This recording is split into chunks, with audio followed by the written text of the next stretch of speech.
in my country, in Peru, we think about the environment as Mother Earth or nature. So we have this concept of environment and nature that is different. We say the Pachamama, Mother Nature.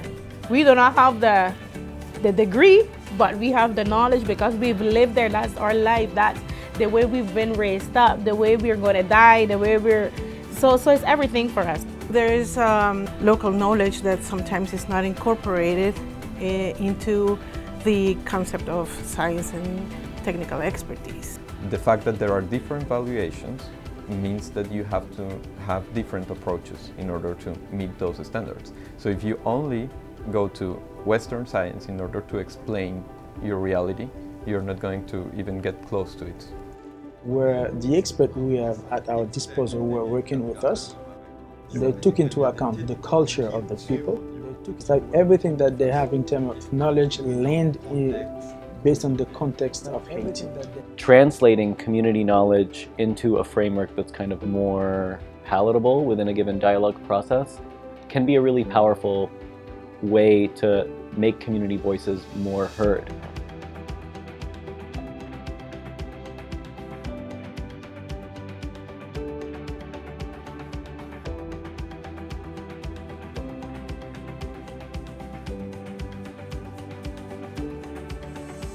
My name is Milostan Castin. I'm the coordinator of ARED. ARED is an association that supports farmers on economic rights and social. After the earthquake, they have been implementing the Caracol Industrial Park project.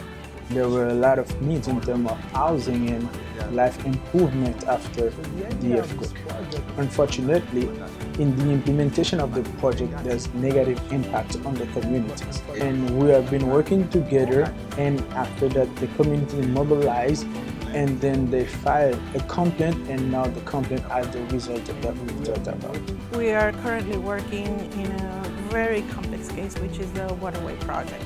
The Peruvian government is invested in this project to dredge the 4 largest rivers in the Peruvian Amazon for the first time.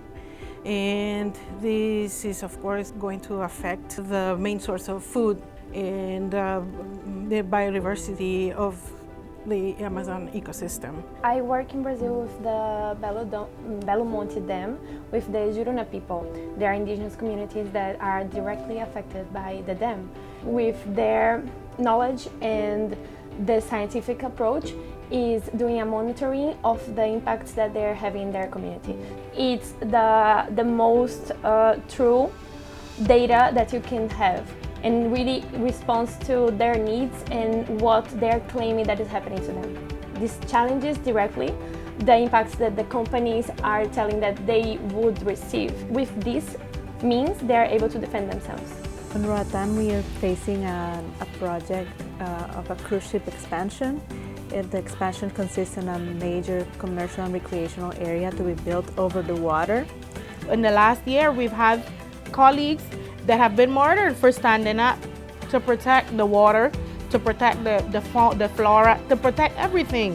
When we started to face this project, the only technical report on the quality of the environment or on what was in the area of the project was the EIA, the Environmental Impact Assessment that the proponents presented. Having the community to be able to give us information of what was there, give us information that was not biased by saying there's not going to be any impact, as the EIA said, that was very important for us. It was very important for us to go and meet and have these conversations with both the authorities and the communities and make a bridge. My boss is not my organization, my boss is the community, my boss is the peasant. They are the ones for whom I have to improve the living conditions. That they are the ones who have the authority to tell you things that will be valuable for your work. What comes next? That's what we're at that point. What comes next?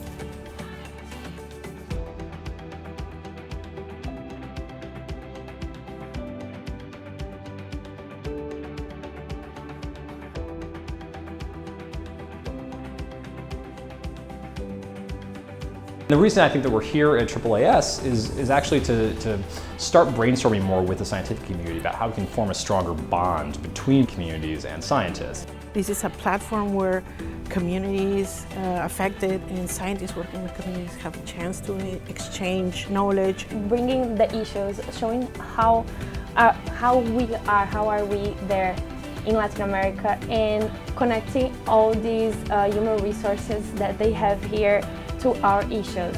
This was a beautiful experience because they knew the problem and they find technical support and scientific support, so they solve the problem.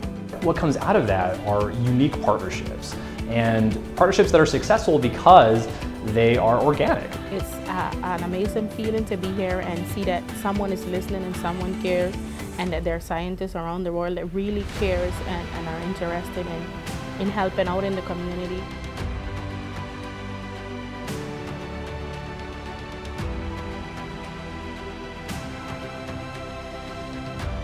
Many of them came and said they offered help, and we are finding ways to collaborate.